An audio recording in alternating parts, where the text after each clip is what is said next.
like many other buzzwords, AI or maybe S4 HANA, um, you know, they may be trending all the time. But what's important is that it's just the tech part of it. The mindset defines it all. And you've always said that leaders need to make that shift, that mindset shift. Yeah. Why do you say that? Our 6 points where mindset shifts are important. It's not an IT project anymore, it's a business transformation exercise. It's not supposed to be viewed as a big bang approach. It's a continuous innovation, continuous iterative exercise. Don't look at it as a standardized is not going to work for me. Standard is going to work for you. Build on top of that. Data is not a byproduct anymore. It is your strategic partner in your journey. My department is a very crucial department in the entire value chain. This is a mindset shift which all department heads should bring in. And the IT security aspect needs to shift to a cloud mindset. Cloud has a lot of things to offer, from security, from safety, keeping your data secure, and on top of that, it also offers many other things. Welcome to Discover Dialogues podcast, powered by TechDogs. The world of business and technology is evolving at breakneck speed. AI breakthroughs, digital transformation, and game-changing innovations are reshaping industries every day. On this show, we dive into the trends, ideas, and strategies driving the future. We're sitting down with industry leaders, innovators, and disruptors to bring you fresh insights, bold perspectives, and real conversations that matter. So plug in, tune in, and let's discover what's next. Today on the show, we have Jayalakshmi Nagarajan, who is a driving force behind digital transformation in the enterprise planning world. As the Chief Operating Officer at Aakit, a boutique SAP ERP Cloud implementation partner, Jaya has spent over 25 years at the forefront of helping businesses leverage technology to optimize operations and achieve significant growth. She oversees all aspects of delivery and strategy, ensuring successful migrations to the cloud and unlocking the full potential of SAP solutions for clients across diverse industries. Get ready for some invaluable insights into the future of enterprise technology. Let's dive in. Welcome to another episode of Discover Dialogues. Jaya, it's a pleasure to have you today. Thank you so much. Pleasure is mine as well. So Jaya, let's rewind a bit, right? So you've been with Aakit for almost 2 decades now. More than? And yeah, more than 2 decades actually. Which means you've not only seen the company grow, but you've also seen the tech and enterprise landscape grow and evolve. And I want to go back in that journey a little. Right, even before you joined Aakit, and obviously your perspectives have been shaped by this evolution. So, would love to understand a little bit about your professional journey so far. So, back in high school, I thought I would become a civil servant. Okay. But something changed and pushed me into IT. Okay. Very happy that happened. Yeah. Okay. In the IT industry itself, I started my journey as a developer. So, hardcore coding and hardcore development. Few years down the line, and I am at Aakit. Okay. When I joined Aakit, it was very, very different. The whole industry was very different. We behaved differently. The tech guys were always a separate, a separate group as such. I would say that my professional journey, my growth actually began along with Aakit. So we both grew together. The shape we are in today is a joint journey, and it's always been exciting. Yeah. There's always something new to learn every single year. Every single project has taught me something new. And every generation I have worked with has also taught me something new. The current generation, in fact, is teaching me the most. Me too. Yeah. So especially with AI and the ChatGPT. Absolutely, that is getting absolutely. A little, very, very disruptive. Yeah. So technology, of course, is it's a very exciting journey. It's a very, very innovative and fast, rapid moving journey. But what we do over there is to map that to the needs of the industry, which is for me very, very exciting. How do you bring that technology to the industry, and how do you make them useful? So that's been my entire journey so far, and I just want to share something. Sure. So when Aakit moved into the enterprise space, it was a little after I joined, a few years after I joined. When we moved to the enterprise space, SAP, I remember the times when we used to attend SAP workshops and seminars, and I would be the only woman in the room. Okay. Oh yeah, back then I think Yes. this would have been a Yes, a yeah. big deal. Okay, even today, I would say in leadership positions there are very few. But in the SAP workshop, they would start the conversation by saying, "Hello, gentlemen," and I would raise my hand. I would say, "A lady here too." Yeah. So from that to where we are now, it's been a huge leap, and yeah, I'm happy. Great. It's more than 2 decades, but I feel there's so much to do and so much to learn. Great, great. And how do you think the role of SAP and enterprise tech has evolved? Oh, it's evolved quite a bit. So, earlier, when I said it was very different back then, what I really mean is that it used to be an IT initiative all the time in the past, Right. but now no longer so. Now it is a business transformation as such, so they call it a business transformation because business has now realized that this is a very, very hand in glove kind of a marriage, a synthesis which Absolutely. cannot not exist without each other. So yes, it was very different. Even the enterprise space was different. The way the consumption of the users was, that was very different. Absolutely. As well. Now it is, very, very rapidly changing. So even as we speak, something is coming out. I'm sure. So that's been a fascinating journey, Jaya. Let's start with the bigger picture a little, right? So obviously a lot of industries are going through massive digital transformation and business transformations, like you said. Right. Okay. And, I think the most industries, or rather the industries which are going through a lot of these changes are manufacturing and real estate in the Indian context. Yeah. Especially in the last decade. Yeah. So it's not about just the tech, but it's also now becoming about making things work faster, better, quicker, right? But when you focus on these specific two industries, manufacturing and real estate, obviously, there is a lot of challenges. Things get a lot of complex while you're doing SAP implementations. So would love to dig into that a little bit too. Why is it so? So business transformations in a manufacturing company or in a real estate company are extremely complex in nature. Inherently, they are complex. Right. Because these industries itself operate in a very complex fashion. Their processes itself are very, very intricate. There are too many stakeholders at play. So if you take examples like, a procurement to payment cycle or an order to cash cycle. In the real estate industry, a tenant management life cycle. The project itself for a real estate company spans across multiple years. Absolutely. So, if you start a residential complex building, of 3-4 towers, it can easily take 3 to 4 years for completion, maybe more. Yeah. Okay. So in this journey, they are managing customers for the entire life cycle and beyond that. Absolutely. So the process, the end-to-end process, which needs to be managed by a system, by a digital system, needs to be supporting this entire journey, right? And that is the reason why it is so complex in the first place. Okay. Now, having said that, there are so many departments. There's manufacturing department, there's procurement department, there's this customer relationship department in a real estate company. The management itself wants to see some, control reports and where's the profitability leading and so on. So many departments work in silos.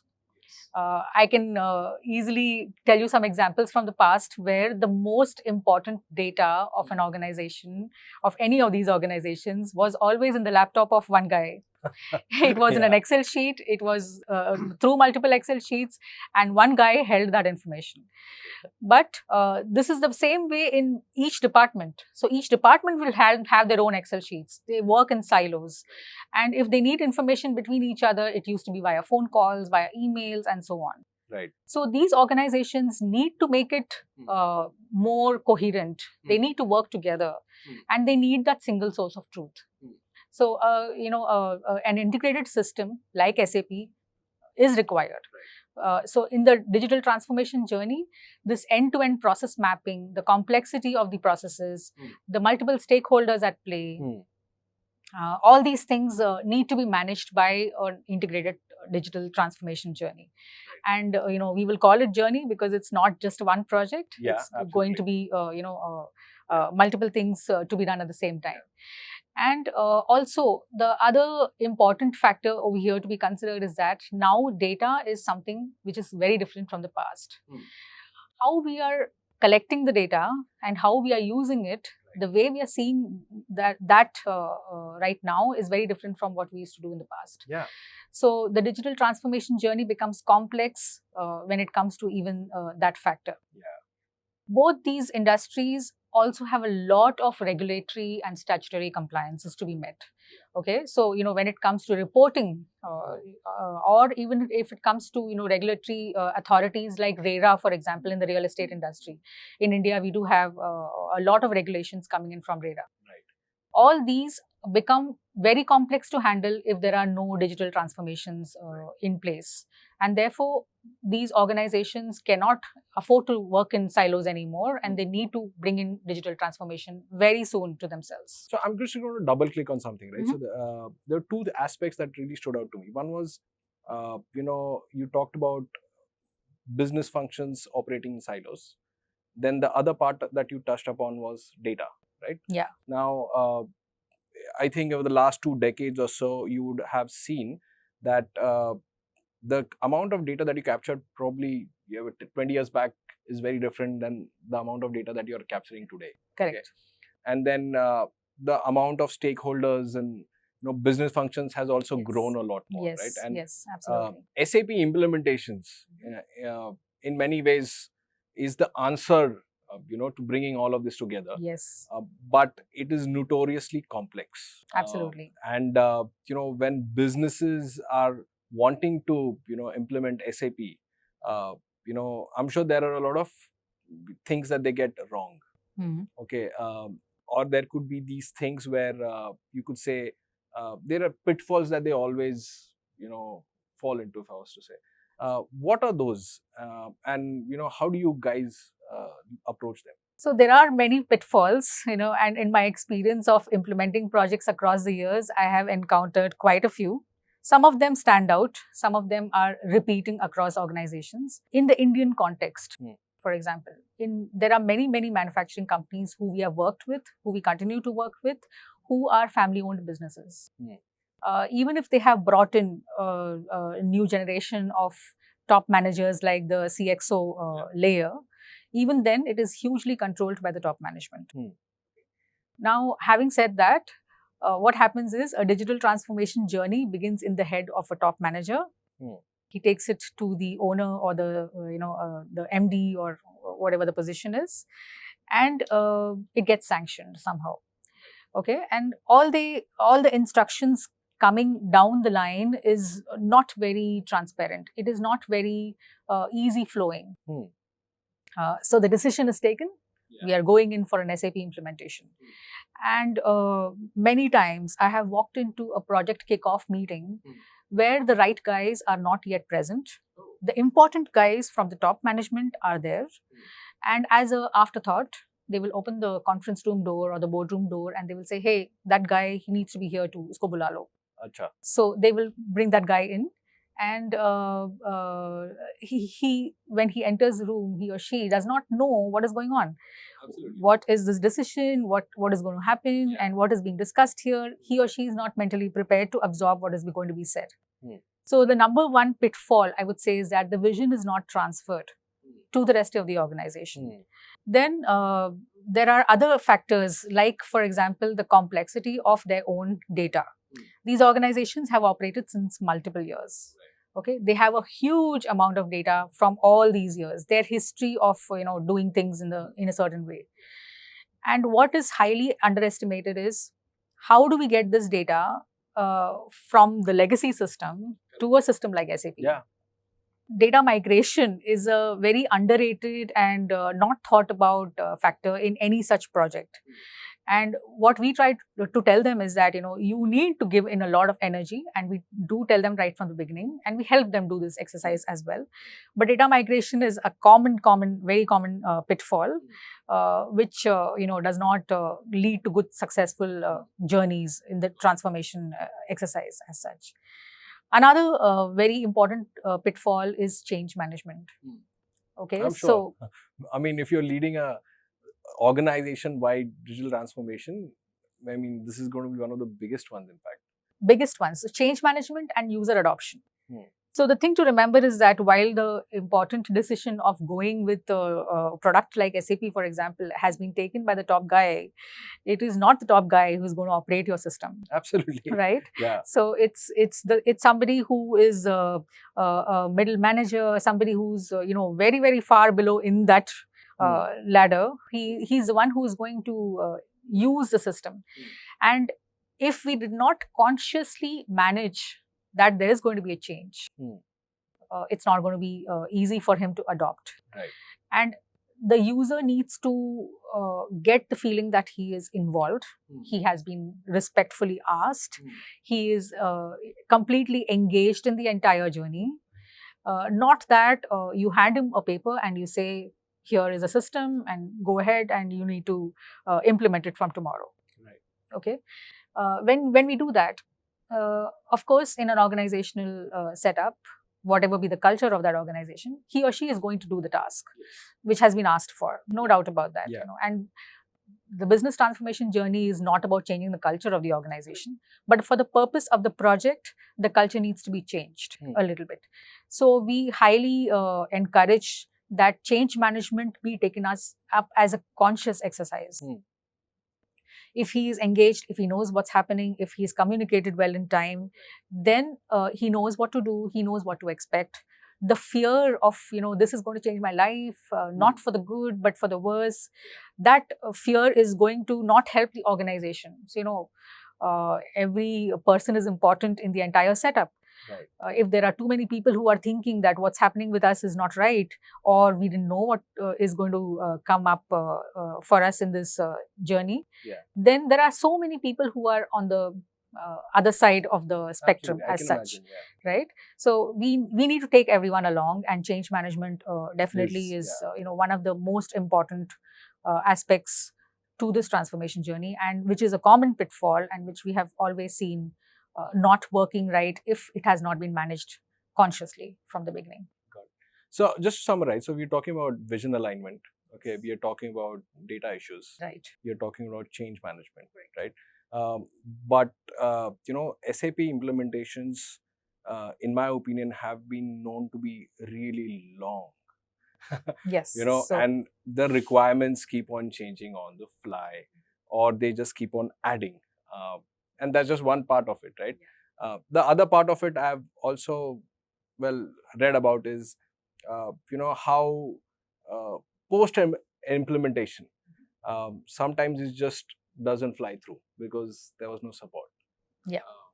So are those, and I would love for you to elaborate on that. So some of the other pitfalls that we need to speak about, and it's very commonly noticed in so many projects which I've done at Aakit, is a natural tendency during the project to go out of the scope.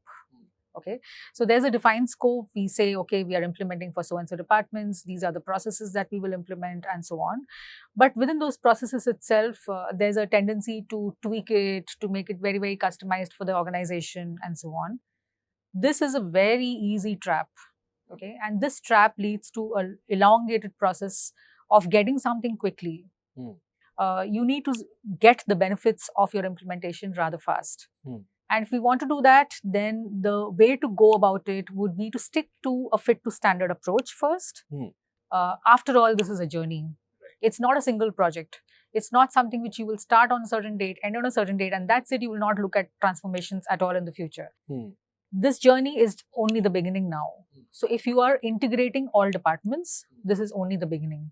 Okay, so when we speak about a fit to standard approach, what we are encouraging customers to do, from our experience, is that stick to best practices of your industry. We will bring them to you during the project. You look at them, there will be a good fitment. Adapt this. You can always build on this later. Okay, the scope creep is actually a very major pitfall if not checked in time and if not agreed and mutually taken forward. It also leads to a lot of fights in the project. I'm sure. And also, I think financially. Yes. So it becomes expensive. So in the sense that it creeps on you just like the word says. Okay, so much so that finally maintaining a system which is not very standard, a highly customized system, is a very expensive affair. I'm sure. And the sustaining that expensive affair through the upgrades and through future journeys, future scalability of that organization is very difficult. So scope creep is definitely one of the major pitfalls to watch out for and to be conscious about, and the project management team needs to always stay on point and stay within the scope all the time. The other aspect which we need to discuss about is giving a lot of importance to testing. So, what happens is normally when we get into the testing phase, at that point, we are doing the testing in such a way that, we are comfortable, this process runs end to end, run the first step, run the second step, run the third step, and that's the end of the process. So, we're doing a lot of positive testing. We know that this is how the flow is, and we are testing in that flow. Absolutely. And if the testing is left to the IT guys, so to say, the project consulting team, their knowledge of the industry is very limited. Of course, from their experience, they can bring it in. But the organization itself, the fabric of that organization is coming out through their data, their customers, their materials, their vendors, and so on. And if we use good quality data from the customer side, and if they spend a lot of time in testing their real cases, so we encourage the customers to bring real cases, bring a purchase order which you actually made, Right. bring an invoice that you actually delivered to a customer. Use that as an example and do the testing, and bring all the kind of variations which you feel are going to be part of the implementation. So, if we give adequate amount of importance to the testing, that is what is going to be successful. But watch out for this pitfall. It's always there. From my experience, it has been one of the things which, if not done right, is always going to become a problem post go live. Got it. And now let's talk about post go live. Yes. Right? Okay. So we are Indians. We know how big fat Indian weddings are. Right. Right. Everyone is so focused on making the wedding so beautiful. Now there are destination weddings and theme weddings and so on and so forth, and so many events before the wedding. So the wedding has a lot of importance, and all the energy, 6 months, 1 year, whatever amount of planning it takes to have that wedding done very, very right.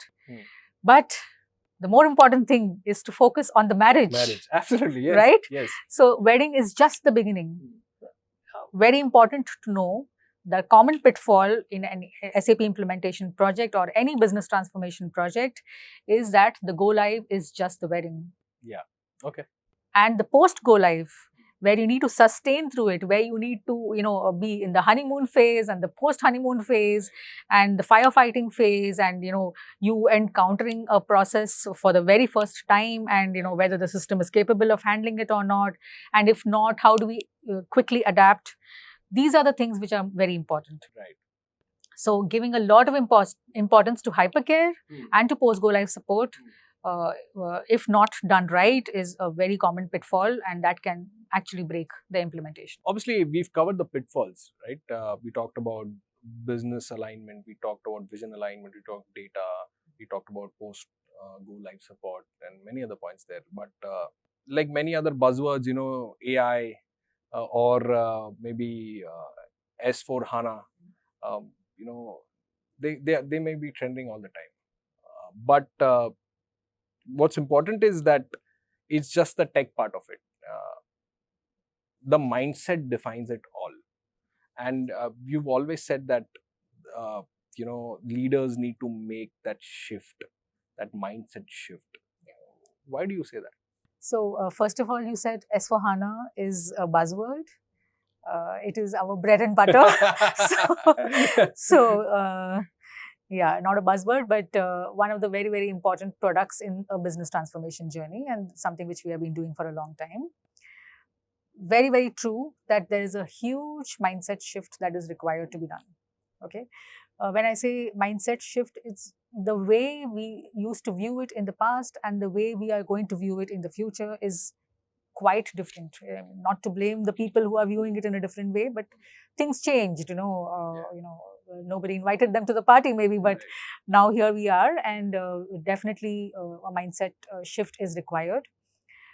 Number one, I would say, for example, is viewing the transformation journey as an IT project. That used to be the thing of the past. Yeah, you mentioned right? that.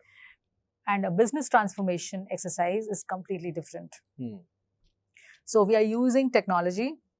Technology is hand in hand with business. And at every step, it is so integrated that we don't know what is IT and what is business anymore. Absolutely. Okay. So the other mindset shift, which definitely needs to be taken into consideration for journeys in the future, is that in the past, we used to take this up as one project. Okay. And we used to say, okay, this is the scope and this is what we are going to implement. It's going to be a 6-month project and that's about it. And after 6 months, we will be all IT ready. And, our organization will have a world-class system and we would have transformed ourselves. No, that's not the case. It's not a big bang approach anymore. It is a completely iterative process. It's a building by building process. So each piece is just one piece of the entire jigsaw. Okay, there are too many things which need to be done. And when you're doing your project, in your 3 months, 6 months duration of doing this one project of that journey, so many things have come up in AI. Yeah. So many things have come up in technology. Absolutely. SAP S/4HANA Cloud is innovating itself every 6 months. When they do one upgrade, they bring to you so many features, that can be easily integrated for your organization and will be very, very helpful to your organization. So you can no longer approach this as, a big bang thing. We do it. We start in March, we go live in October, and that's it. And this is our project for, from the IT side, and that this is about it. No, that's not how it is. It's a journey, and this is just the first step. Got it. So you bring in all your departments, you integrate the entire thing, and this is the first step. And then you go about innovating. You go about adding more pieces. You pick and choose from what new features are available in the technology space from SAP, for example, and you build that in. That can be your second project. The third project can always be looking at analytics in a different way and making sure that your data is giving you information and analytics such that you can take decisions in a completely different way than what you were doing in the past. Right. So it's a roadmap. You draw that roadmap. Sometimes you know where you're going to reach. Sometimes you don't. You take that step. You take a leap into the first step, very, very conscious of the fact that this is not a big bang approach, but a step-by-step approach. So this is another mindset shift, which definitely needs to be taken care of. Another thing that I would like to point out is customization versus standardization. Right? When we say standardization and when we take this to the customer, sometimes it's met with a lot of restraint. Sometimes they think, oh, they want to cut short their work. That's not how it is. Standardization now has taken into consideration what industries across the globe need. Right, absolutely. Yeah. So in many ways, it's customized but standardized. Exactly. So it's not that a process list from 20 years ago has been given to you, has been handed to you with no corrections or no updates. The best practices from SAP, industry-wise best practices from SAP, for example, has been continuously evolving. Absolutely, yeah. And it has taken experiences from global industries of your kind. So if we are going to a real estate company, for example, they need certain processes, whether it is RERA compliance, whether it is, accrual of income because their projects run across years, IFRS compliances. So everything which is changing in statutory world, in compliance world, in technology world is continuously being built into the standard. So when we say go for standard, it does not mean we are giving you something which is outdated. Right. We are not giving you something which is not tuned to your industry. It is already tuned. Yes. Yeah. And an organization of a mid-sized organization or even a semi-large organization can very well use this exercise as a business process re-engineering exercise. Absolutely. For example. If you have worked in set ways from 20 years ago, 30 years ago, or whenever you started out, and you kept doing things in a certain way, none of that is wrong. Yeah. But here is an opportunity. When you are doing an SAP implementation, look at what the standard fit to standard best practices has to offer. Absolutely. What does it offer to you? Does it give you something which is easily, moldable and, usable by your organization? Right. With just, taking a core Hmm. and building on top of that. So you might still need to build on top of that, but building on top is different from changing the core. Right. Got it. And SAP now is giving you the opportunity of retaining the core as it is and building on top of that. Yeah. So this is another very, very important mindset shift, which I expect that we should, all collaboratively think about and exercise it. So the other thing which, is a very set thing in our minds, and this calls for a mindset shift, of course, is that data is not a byproduct of IT anymore. So you are having a lot of insightful information that you are holding already. Right. Maybe the past systems or the legacy of systems which you were using did not give you the opportunity to use that data in a certain way. Okay. So, the legacy systems was primarily focused on managing the commercial part of the transaction. Yeah. Or the statutory part of the transaction, making sure that your sales invoice is coming out, making sure that your e-invoice is filed. So that was the focus. And therefore, data is just a byproduct. The customer data is lying, the debtor's information, the creditor's information is lying, what is the day's sales outstanding is lying in the system. And you can pick it up and use it. And it really was dependent on how well you are able to interpret that data to be able to use it to a certain way, right? However, now with all these new very intelligent systems like SAP S/4HANA Cloud, you get a completely different view of the data. It is now your strategic partner. Oh. Okay.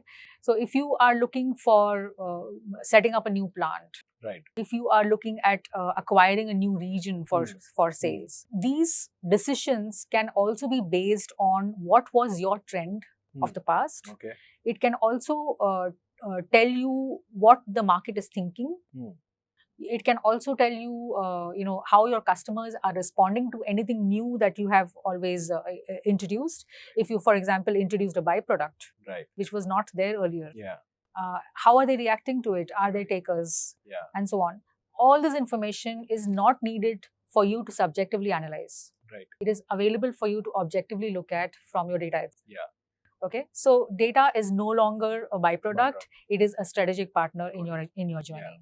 Okay, so this is a mindset shift definitely which needs to come in. The other thing I would say is very important. I have attended meetings, kickoff meetings, blueprint presentations, blueprint discussions in which department heads would come. Okay, so the procurement head would come, he would sit like this. And similarly, the production head would come. Similarly, a sales head would come. The CFO would come from the finance side. Many departments heads would participate in blueprint discussions. I'm talking about, way back, maybe about 8-10 years ago. And first of all, they would refuse to come to common discussions. Okay. They would say, okay, procurement meeting should happen separately. And, production guy would say, come to the plant, we will have a discussion separately. This is my den and I would tell you what I need from here. Okay. And in this entire process, of course, it worked at that point. I would not say that, anybody was wrong. Even we conducted business in the same way in the past. However, now department is no longer the focus. Right. The focus should actually be on the value chain. Got it. Okay. Right from the supplier to the customer. Correct. How you're procuring your raw materials, from where you're procuring it. Right. How does it go through your entire production manufacturing process? How is it, affected by the quality standards and, the quality requirements set by your global audience or by the local audience, wherever you're selling? And how does it reach to the distribution network? How are you connected with your distribution network? Who are your strategic partners there? And from the strategic partnership, from the distribution network, how does it translate into a final sale? How does your customer, respond to you in terms of payments and so on? So the entire value chain is now very important, and therefore it's no longer a business head of a certain department the only thing that he can think about is the betterment of his department as such. He needs to see what is his role in this entire journey. Got it. Right? And if he's able to see that vision, so if a raw material procurement person is able to see how impactful his role is in this entire chain, right up to where it's reaching the customer, that makes a completely different game altogether. Yeah. So we do know that in this day and age, quality related recalls are very prominent. If there's something goes wrong in a discrete manufacturing, let's say automotive manufacturing company, the entire chain needs to be recalled. And that process will start right from what you procured. Absolutely. Right? So that guy is very important. And that guy is important not just for his department, but for the entire value chain. Right? So the department to value chain shift, this is very, very critical in this entire journey. Got it. And one more, if I can add. Yeah, please. Right? We have heard from CIOs or even from business owners that my system should lie in my premises. I need to see it. I need to see that server in my room, in my server room. It cannot go anywhere out of my vision. From that to a cloud mentality, it's a very huge shift. Trust me, I have sat through multiple meetings, multiple engagements where they have asked questions which may sound silly today. Right. But 8-10 years ago, it was not silly. The questions were not at all silly. We also did not know right answers. But everyone has learned. Over the last decade, everyone has learned that clouds and the security which it brings in can be controlled.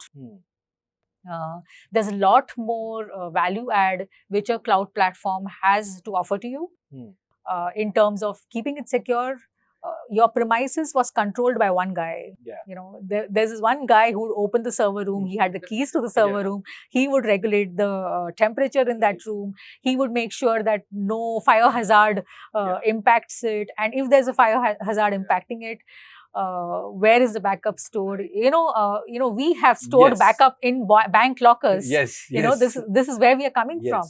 But from that to this cloud setup, and the amount of layers of security it offers, and the layers of you can sleep well at night kind of dream that it offers, cannot be ignored.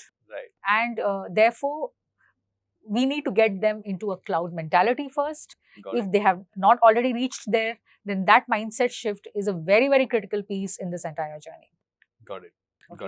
So we spoke about at least 6 points, and all these mindset shifts are very, very critical. And if you are about to begin your transformation journey, then I would say please pay attention to these. Now, one of the things that happens, when you're driving these business transformations through SAP, people end up talking a lot about features. But at the core, it's the people, and we touched upon that a little earlier. Is the people who are going to use them, is the people who are going to drive them. And you've been a big believer of design thinking and empathy.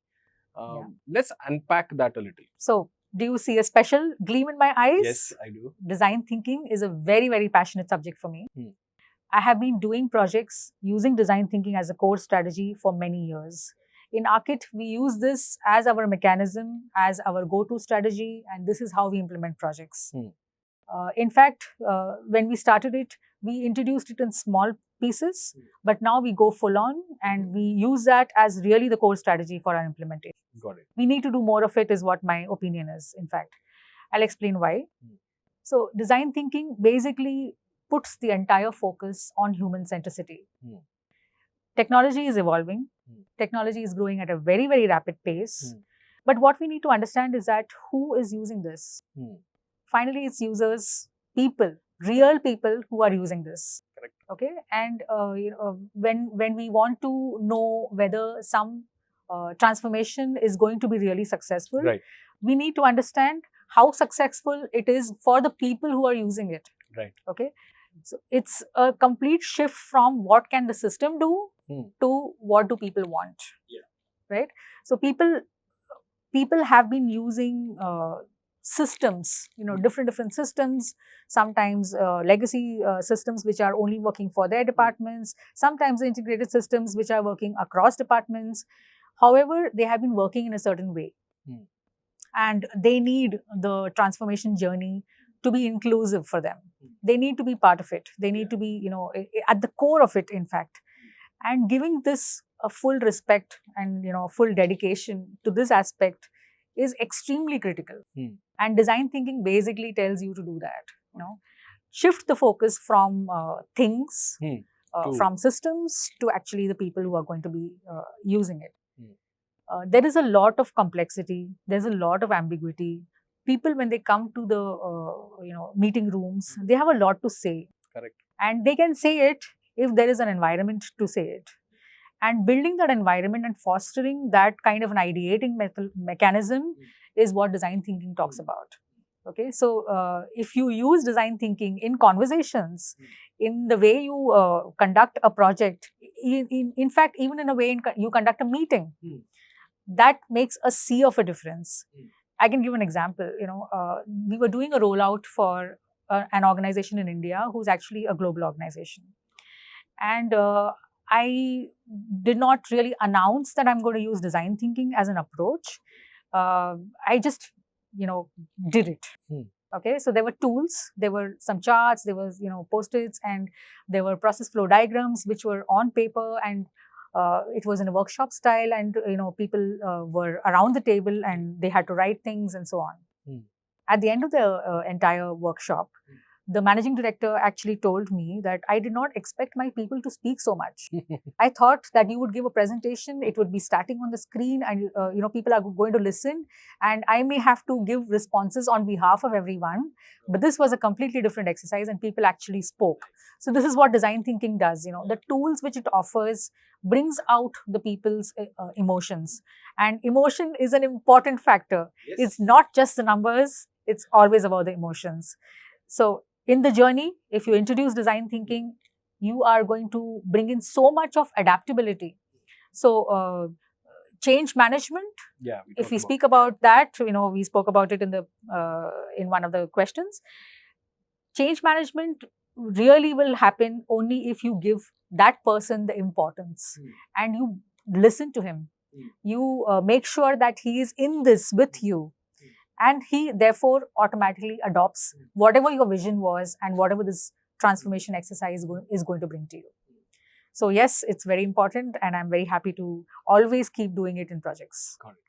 And I'm going to double click on this again a little more because see, when we are doing SAP implementations, ERP implementations, obviously, like you said, there is, you have to create that room for people to be open and sharing.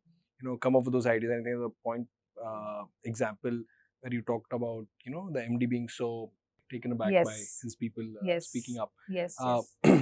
But then when you're doing these business transformations, and it's known to be rigid, right? And then design thinking in many ways, allows for that innovation and building those user-centric or human-centric solutions. Absolutely. Right? How does design thinking actually do that? Okay. So, first of all, actual design thinking has phases and it has building blocks and so on. We won't get into that. But I'll tell you how it is in the context of a SAP implementation and how at Aakit we do it, right? So, first of all, the owner of the company or the top management of the company, they have a vision. They have started a business transformation exercise, right? This vision is in their heads. This vision needs to get translated to the rest of the audience and especially to the rest of the stakeholders. The people who are going to participate in this journey need to know it. Okay? So the definition of that vision needs to go to everyone. Everyone needs to hear it. Everyone needs to be told about it. And like the example I gave earlier, you don't open the door of the conference room and just call in a guy and say, hey, you need to be here, without he knowing what it is for. So it's clear that he needs to be there and he needs to know what he is there for. The vision needs to be translated to them. The definition needs to be very, very clear. from the perspective of us, if we are implementing a project, and how will design thinking help in this? First of all, the focus needs to shift from what can the system do for you rather than what do you want. Okay, so many times, these are sessions which we have internally also at Aakit, and what we basically discuss is that do not leave the mapping of your system in the heads of the end user.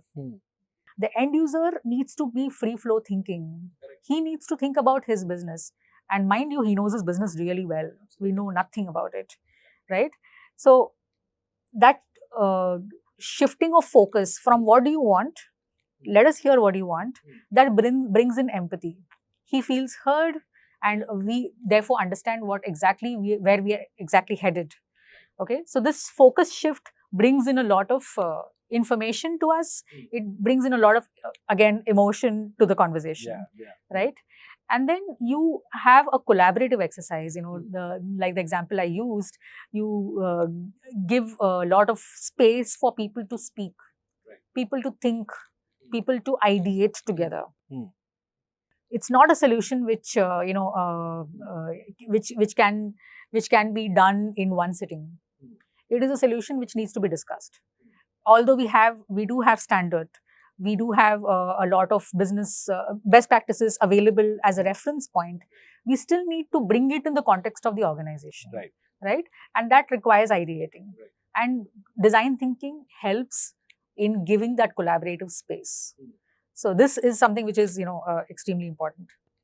Another critical aspect of design thinking is that it promotes rapid prototyping. Okay. So if we think that you have a problem and I will solve it for you in one single sitting, and if the problem is a larger problem, let's not call it a problem, let's call it a digital transformation journey's first step. You are implementing SAP S/4HANA, and you want all these X number of departments to be integrated in that in the first go. If you think you're going to get everything that was in your head right the first time, that's going to be a very long journey. Right. It's probably going to be a never-ending journey. What with all these features and technological changes which are happening in between your journey, right? So if you look at it from a perspective of I have a start date and I have an end date and my solution should be ready there, that's a little difficult. Instead of that, why don't we go for the low-hanging fruits? Why don't we go for smaller solutions? Why don't we go for, give one solution, let the user see it. Got it. If he does not like it, we have the chance to change without it being too expensive, right? So this is a methodology, in fact, we use within our implementations. We call it what you see is what you get. And the thinking of the user can start from very early, and we show them very, very quickly what the system can do for you instead of he waiting for 6-8 months to see what the go live is going to give to him. Very nice. So this is a rapid prototyping approach that we bring it in. And also we bring it down into smaller bite-sized pieces for everyone to absorb faster. And the design thinking workshops foster a lot of collaboration. This is very helpful. So, like I said previously, the procurement head and the production head need to be in a room together. They need to work together for a business transformation exercise to happen. Because remember, it's a value chain, it's not your department only. So design thinking basically helps with all of this. And if done right, or if even, I would say you don't need to be an expert to implement it. You just start implementing it. You show the empathy, you give the platform for ideating, you bring in the collaboration, and it works really well. All right. So Jaya, so far we've covered empathy, we've covered how collaboration can help. We've talked about the mindset shifts that we want to definitely bring in. But, when we are doing these business transformations and you're trying to bring them to life and at that scale, I'm sure there's a lot more that's needed, right? There's the structure, and we touched on it, but there's the alignment and then the leadership aspect to it, right? So I'd love to kind of talk about what actually makes that happen? And how do you make it happen more specifically across timeline, continents, and obviously teams? So the question I have for you in many ways is that so you lead strategy, you lead operations, and you lead delivery. How do you balance the big picture thinking and then the day-to-day activities? How do you do it? So, somebody has a vision. Somebody needs to have a vision. You cannot start a business transformation exercise if there was no vision. Where is the destination? Where are we going? Right. So if a business head or the owner of the company has a vision in his mind that in 5 years' time I will have factories in these locations, I will be selling to these countries. All these visions are in his head, and he needs them to be supported by some action back home. Right. This is the vision part. It's there. There is an execution part, which people are ready to walk through fire for you. Let's say they are willing to do what you're asking them to do, but these need to coexist. If the people who are executing, people who are strategizing and executing, delivering, do not know what they wish, what they need to deliver, towards what end they need to deliver, they will not be able to do so. So these are both two sides of the same coin.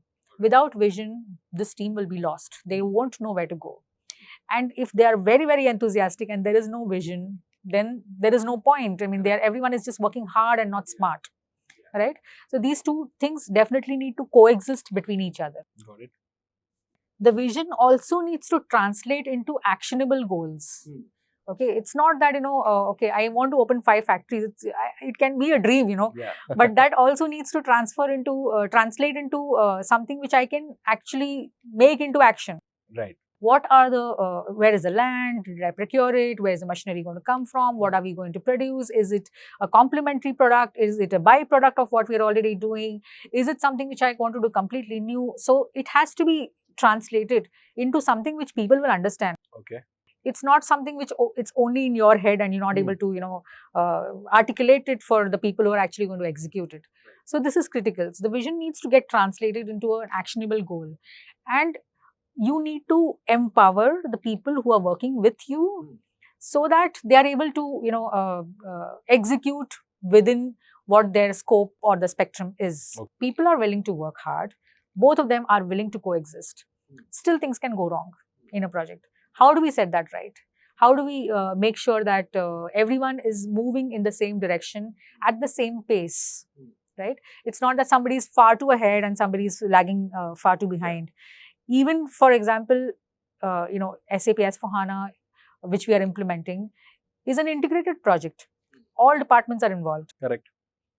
It's not possible that one department lags behind in terms of, giving information or sharing the process list or even giving a testing list, for example. They cannot be far behind. Everyone has to work in conjunction with each other. How do we make sure that this works well? There needs to be a system in place for giving a continuous feedback to each other. If somebody is a decision maker, he needs to be present. He needs to be available. If somebody is the executor, then he needs to be in the know of things. If he's not doing something in the spirit of the project, or he is doing something in a different way than what everyone else is expecting, then he needs to be brought into the alignment framework. Correct? And this performance feedback and this needs to be a continuous exercise. You need to keep monitoring how we are doing towards the end game. So we need to all be very conscious about that. And the whole exercise of doing the project well will only work if the culture is trusting and everyone is with each other. Everybody is cohesively working towards a common goal. So this is exactly how I would say it needs to be looked at in this fashion. So Jay, obviously strategy is very important when it comes to building out these business transformation initiatives and executing them at scale. But execution is the key. exactly. And even more than that, what's important is what is the results that these business transformations will help or give businesses, right? In many ways. So, and obviously, you've seen so many journeys across where you've kind of figured out how your clients have come up with challenges, and then you've obviously understood them, and then there have been some measurable benefits. Could you walk us through one of those? This is actually a very favorite example of mine because it covers many, many things which we spoke about today, and we are living it on a daily basis. So it's a manufacturing company, and when we started the journey with this company a few years ago, basically we started it out as a partnership. Okay, so we said we are in this together, and we will take you through many projects. It's not going to be an open-ended thing, but there's going to be no start date, end date also. So it's a continuous exercise. Okay. So we really got into it fully trusting each other. And the first project was an SAP implementation project for them. And at that point, the company was at a certain scale. Okay. So we knew the scale, we knew the scope, and we started implementing it. We used a lot of design thinking tools and techniques in our exercises in the different phases of the project. We used a very agile approach, and we made sure that we are hitting the right spots. We connected with every business head. We made sure we heard them. We made sure we ideated together. So those workshops were extremely collaborative and extremely fun. The project itself was done in record time. Okay, for an organization of that kind of size, first of all, we broke it down into bite-sized pieces. So we first went for all the commercial operations and all those departments. Then we went for the shop floor operations and all those departments. Because that was what they could absorb. Okay. So the ability to read the room and to know what exactly is going to work for them. This is something which we discovered along the way, and we thought that this is the best way to go. So we phased it out. Even that one project, we phased it out into 2 parts. Okay, this helped us a lot because a win in the commercial department helped a lot in building confidence in the shop floor departments. Shop floor is always, a little difficult to, get through. Yeah. Because their processes are very, very intricate. They're very complex. And the thing is, to be honest, the managers from this organization, each department heads, they knew their numbers in their head. They did not need a system. They did not need a notebook to even write it. They knew everything. They knew what the forecast needs to be. They knew what the sale of the next month would be. What is the outstanding from a customer, for example. Everything they knew always in their heads. But knowing that this company is going to scale very soon, it was important to translate this into an integrated system. This was the vision of the leadership. Right. And that vision was translated to all the important stakeholders who participated in the project in the right fashion. Right. A lot of communication was done. A lot of change management was tackled head on right from the beginning. So the adaptability was definitely very quick. And, we used, again, the approach where we showed them a demo very quickly. We did not get into elaborative blueprinting exercises. So, we did not let them think, how should your procurement be? We brought in best practices to them and we said, here it is. So they were able to see what their processes will actually be like in the system directly. Also, we gave a lot of importance to the master data aspect, something which is always it brings down the entire effort of the project. It really brings down the timeline. We cannot meet the deadlines which we spoke about. We can proudly say that, in many projects, most projects, and especially in this one, the case study which I'm speaking about, we definitely met the date. We said we will go live on this date and we went live on that date. Right. Okay. So this was very important. So the phase 1 was very successful. Phase 2 started quite immediately after that.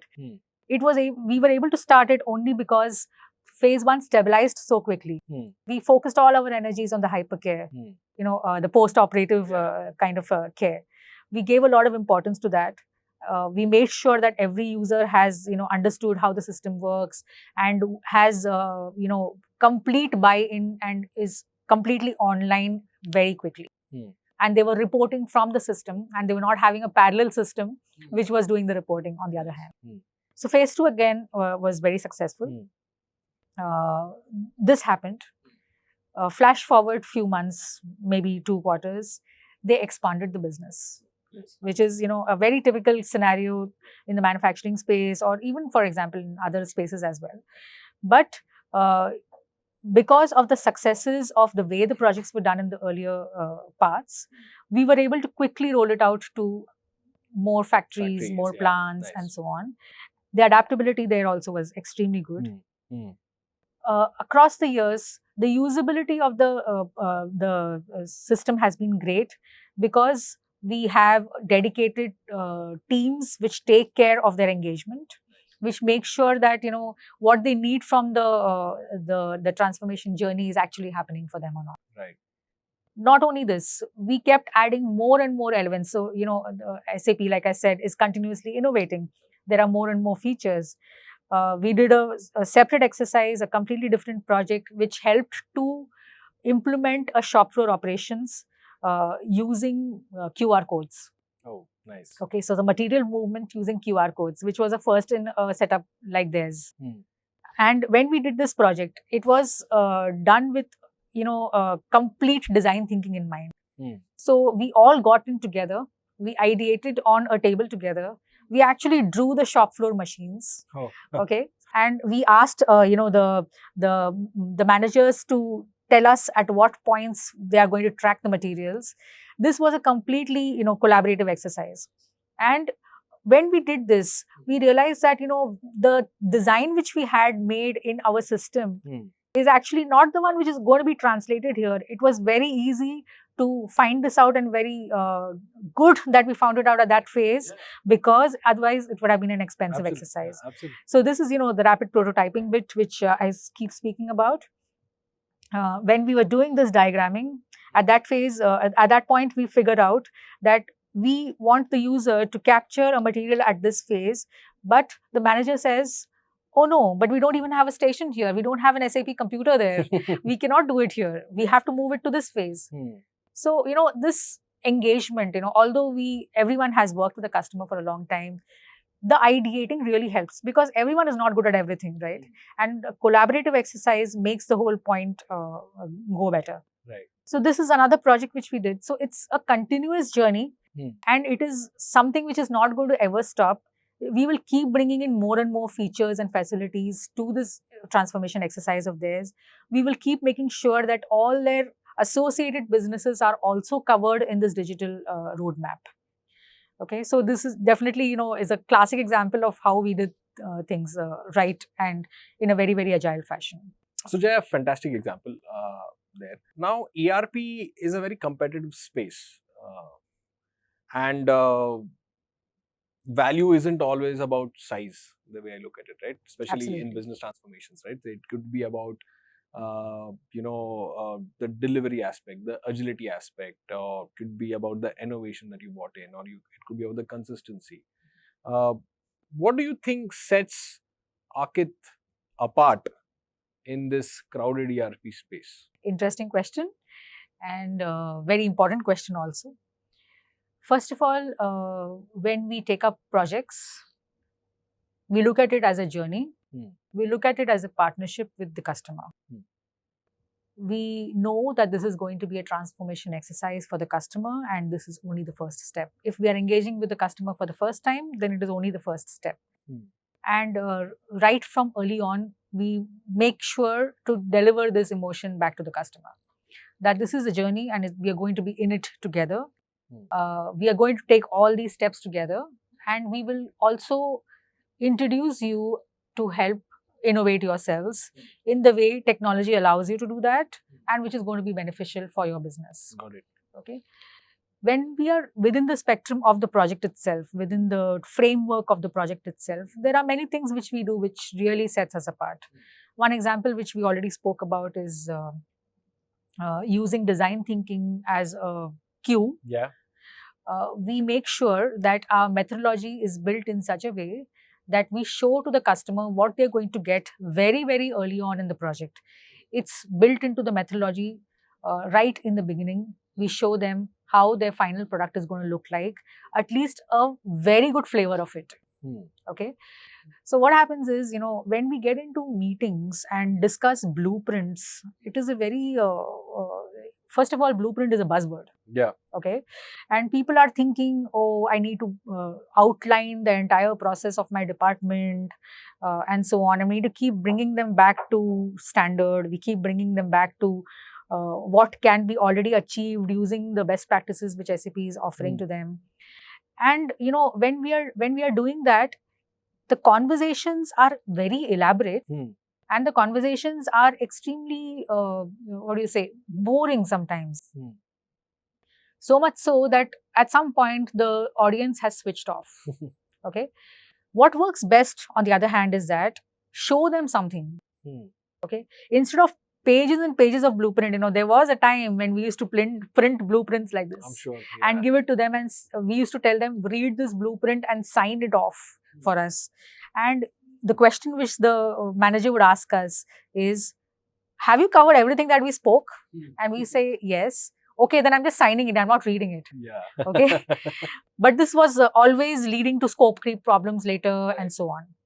To avoid all this, from our experiences, and this is what is a very important aspect of what sets us apart, is instead of doing this elaborate blueprint, we collect from the customer basic information which helps us to set up their system from the fit to standard approach. Interesting. We set it up very quickly. In fact, I would proudly say that within 6 weeks of a project start, Aakit is able to show a demonstration to the customer for all their processes with all their data. Fantastic. Okay. This is the blueprint. So what you see on the screen is what you get. And this is your blueprint. Yeah. Now, the moment you see something, you're not starting with a clean slate, you're showing them something. This is a good starting point for conversation. Absolutely. Okay. And then the customer now thinks that, okay, the purchase order looks like this. What is not fitting for my organization? And that is a very small delta.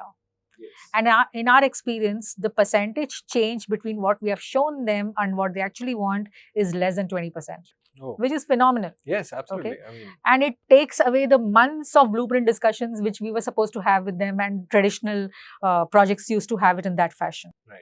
So this smaller window in which they are able to see the project gives them a good buy-in also. It's a very, very design thinking approach. It is a rapid prototyping approach. We show them something quickly, and then the expense of correcting it is not so high. Yeah. Right. So this is something which is really something which, we bring into every project. Within 6 weeks, we aim to show them the demo of all their processes. Fantastic. Okay. The adoption of the processes also, we try to make it as intelligent as possible. Okay, so we don't leave the mapping to their heads. We show them data which is from their organization. So we are not showing them a random purchase order. We're showing them a purchase order which they made for their materials with their vendors, and which is a real case from their own files.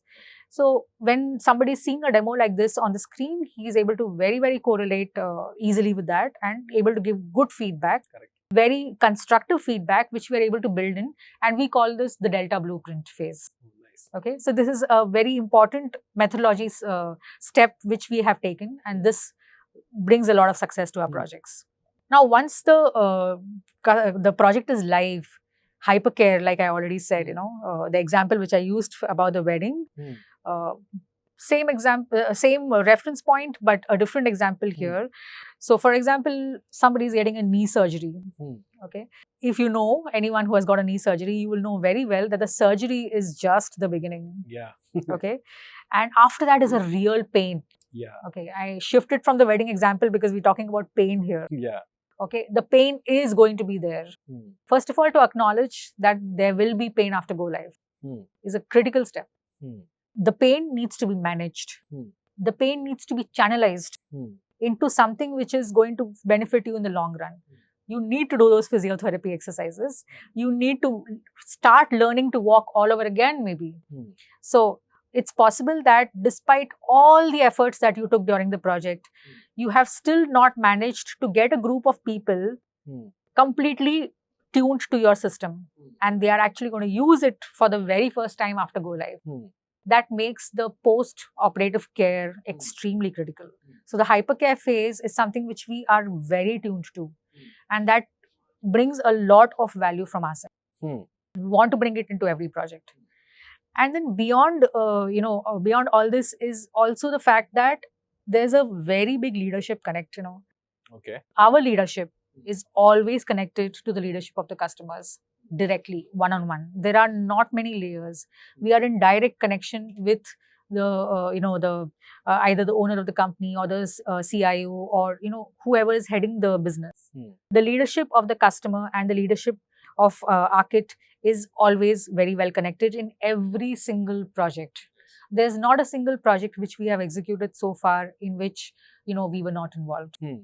So it brings a lot of confidence. It also takes away what do you say, bureaucracy. You don't need to go through many channels to reach the right person who can give you the right answer. Of course, everybody is empowered to take the right decisions. However, sometimes you just need to speak to somebody important, or at least the customer thinks is important. Okay, so that channel is always very open, and it's kind of available. And beyond the project, we like to remind our customers this was always an iterative journey. It is a journey, and this was only the starting point. We need to do more, and we bring to them continuously what are the new innovations that can help. We go to them with prototypes, we go to them with examples, we go to them with demos, and show them how it can be a beneficial exercise, for them in the long journey. The case study which we just spoke about over there, also the shop floor example that I spoke, that is an innovation which we built on top of the project. So that is an important aspect which customers appreciate and they expect also. For that matter, this is something which is important. And we also have a very dedicated customer success engagement team. Nice. This team makes sure that the customer gets what he wanted from this transformation exercise. Is he really into the transformation or not? What are the things that are working for them? What are the things which are not working for them? And like I already said, this is a journey, and therefore a long-term partnership is very important. One of the organizations in the real estate sector is our customer from 2006. Oh, that's a long. Yes. Yeah. It was one of the earliest organizations which implemented SAP in the country, and we stay with them till date. So, these are long-term partnerships. Similarly, in manufacturing space, we have a number of customers who we have worked for several years. And we have been through them to several such projects. And these projects are just small milestones in the whole journey of transformation. So yeah, so these are some of the things which we bring to the table, and we are there all the time with the customer. We are very proactive in our evolution methods. We are learning from them. And we are learning from what the industry has to offer, from the technology world, what it has to offer, what SAP brings to the table, for example, from our principal product partner. And we want to take this learning back to the ground, make sure that our customers are benefiting out of this. So I would believe that this is what sets Aakit apart. Okay, so Jaya, great conversation so far. Thank you so much for all of this. So before we wrap up, I would love to switch up things a bit. I want to get to know the person behind everything. So quick answers, honest takes. I'm going to do a quick rapid fire with you. So let me know when you're ready. Okay, let's do it. Okay. All right. Tea, coffee, or something else entirely? Coffee. Filter coffee. What's your go-to comfort food? Rasam rice. My favorite too. If you had one superpower at work, what would it be? To make sure that everyone is heard. If you weren't in tech, what field would you be in? Maybe I would do something with sustainable solutions in daily life. Mountains, beaches, or cities? Mountains. Minimalistic or maximalistic? I'm When it always comes to- oscillating between the two. I would love to be minimalistic, but I end up being Okay. What's that one thing that instantly lifts your mood? Hindustani classical music. Early bird or night owl? I used to be an early bird, now I'm a night out. If your leadership style was a movie character, what would it be? So maybe I will be Jules Austin from The Intern. Oh, She's very passionate, yes. always very active, sometimes second guessing herself, but heart in the right place. What's your favorite way to spark creativity? I like to tell Indian mythological stories and connect them with business. Of course, I also like to give colorful charts and nice pens, and who can say no to cute stationery? Yeah, absolutely no one. What inspires you to keep evolving as a leader? Oh, the fact that there's so much to learn and there's so much to do, especially from the people around us, from my team. Yeah, so lots to do. What's that one piece of advice you'd give yourself if you're stepping into this career today? To my younger self? Yeah. Okay, so I'll tell the younger Jaya, that mountain of a problem you see, that too shall pass. Now, let's just do a couple of others. What's the most spontaneous thing that you've ever done? I went on a solo trip. Where is it? Where? Lonavala, I think. Okay. What's your favorite way to learn? Is it reading, watching, or doing something? Making my own notes. So even if I get a script, I will make my own notes. Okay. If we gave you a free day where you have no emails, you have no meetings, what would you do? I would like to go on a picnic, sit by the meadows, sing. Nice. That would be a good day. Introvert, extrovert, or somewhere in between? Somewhere in between. Definitely somewhere in between. Obviously, you've been a proponent of design thinking and we've discussed that, but what's more powerful, empathy or efficiency? Empathy. If you have your heart in the right place, you will find the means to learn the skills. What's the show that you're currently binge watching on? I watch all kind of crime thrillers, so a lot of them Okay. together at the same time, maybe Netflix. If you could spend a month away from work anywhere in the world, where would you? I would like to go back to a nice remote village in India and live by myself. If you could just relive one moment just to feel it all over again, what would it be? The birth of my daughter. Who's a better manager at home, you or your husband? I would say me. Okay. What's that movie you watch again and again? The Intern, The Holiday, all the feel-good movies. And the final one, that one industry you think is overdue for tech disruption. Manufacturing. There's so much more to do. Is it? Yeah. All right. So, Jaya, that brings us to the end of this insightful conversation. Thank you so much for joining us. Any parting words? First of all, it was a pleasure to be here. I did not know what to expect, but it was amazing. I loved talking about what we do, about my favorite subject, design thinking, for sure. Anyway, my parting words is to all my peers in the industry: roll up your sleeves, get out of meeting rooms, and let's get the job done. Fantastic. I think that's how it should be done. Yes. Thank you so much once again for joining us today. Really appreciate it. Thank you, Vikram. Thanks for tuning in. If you enjoyed this episode, subscribe on YouTube, Instagram, or your favorite podcast app. Catch past episodes and more at techdogs.com. See you next time.